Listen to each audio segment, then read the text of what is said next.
We have a new Supra in the shop. 93 original twin turbo. And of course we have bad news. So I guess somebody broke the connectors off on all the coil packs and then decided, screw getting new connectors, we're just gonna RTV the pins to the I can't get over that. Yeah, that's legit RTV. Dude, look at the other one. This one's barely hanging on. Jesus. Oh my god. How would that work? Probably, hey, if it works, right? No. Yeah, but you could see the gap between the two pins. You're very close to shortening them out on each other. All right, so we have Ed's Mark IV here. He originally reached out to us with some interest in doing the Grannas T56.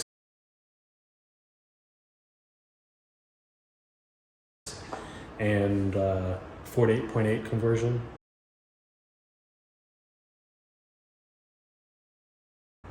We are an authorized Grannas installer and dealer, so he found us on the Grannas website. So nonetheless, he shipped the car to us from Boston. I guess it's an original twin turbo automatic that he purchased for a very fair price, high mileage, and wanted to do some work. So we gave him a quote for what he asked for. He has a Powerhouse Racing, I believe the S23 single turbo kit with a Precision 6466. So he was interested in getting that installed along with the 6-speed Ford 8.8 engine management, tuning, and looking to make a little bit of power. So we got the car, and here we are taking a look at everything, kind of seeing what we're working with, and figuring out what we want to do as far as repairing what needs to be repaired, and kind of moving forward here.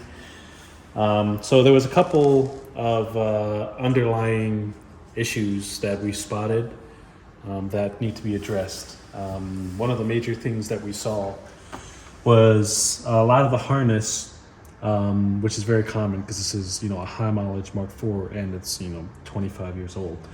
The connectors are brittle, broken, falling apart.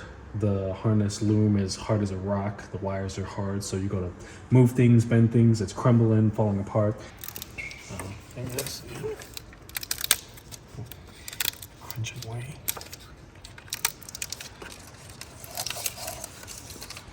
It's kind of flaking off. Yeah. Good stuff. And when we pulled the coil pack cover off, somebody had already broken 3 out of the 6 coil pack connectors and decided they were just going to shove the pins in the terminals and RTV them. So we can see here, how that was. Big no-no. If these two short out, then you're, essentially grounding shorting out the power supply and the ground, not the igniter, and then that goes poof. But the car did run, and Edward started, taking apart some of the turbos and stuff.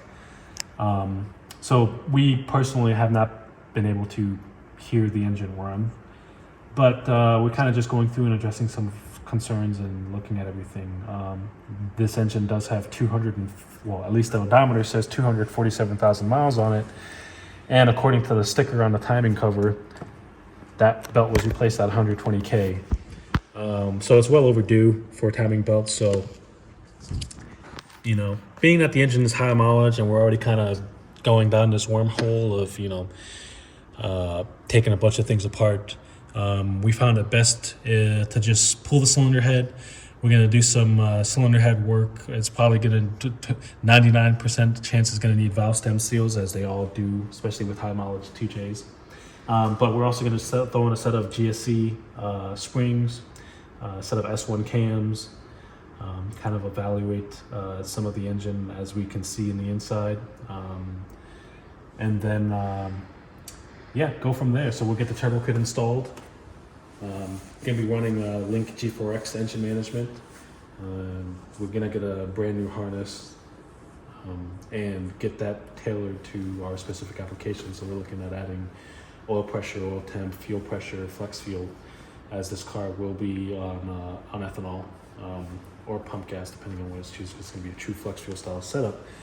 And then, yeah, go from there. So this will be a pretty cool, fun build. This car is all original, stock, and unmolested, so nothing has been done, except it's just, you know, been driven for a very long time. So gonna do some repairs, preventative maintenance, and you know, see what we can do. Sounds good. I'm excited. Just like my 40, unmolested, no modifications. So at least you'd know kind of what you're working with and what to expect. Yeah, in a sense, you know, especially for the price that he got it for. He got it for a pretty good price. That's good.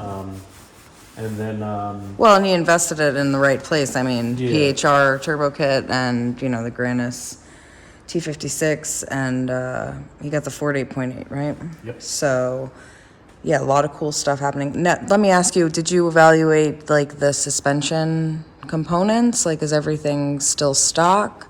for the most part, it is. Well, he put a set of coilovers on it, so that at least got rid of the old, worn-out, saggy crap that was on it, and some sway bars. Okay. Like axles, how are we looking at bushings? That's going to be all in the rear, but what about the front? Um, Because that's important. The front seems pretty solid. Okay. It, you know, it may need some things, you know, down the road here and there, you know, bushings to tighten everything up. But that's all. Those are all things that can be evaluated later on down the road once we get the car up and running. Up and running, yeah. How it does and how everything goes. Like I said, we'll get the GSE valve springs. We'll get the valve guides evaluated and looked at. Chances are, at this mileage, it probably needs guides. Yeah. And you know, get a nice valve job and get the head worked up, and then get her put back on. So we'll probably jump straight to the ARP 625 plus head studs.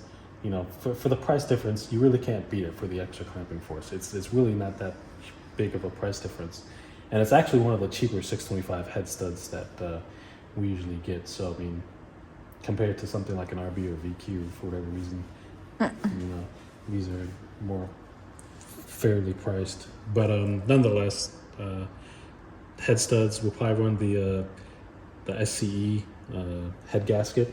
They seem to perform very well. It worked very well on Mkiv Supra, and I like the design of the stainless ring. Yeah. And, so I mean.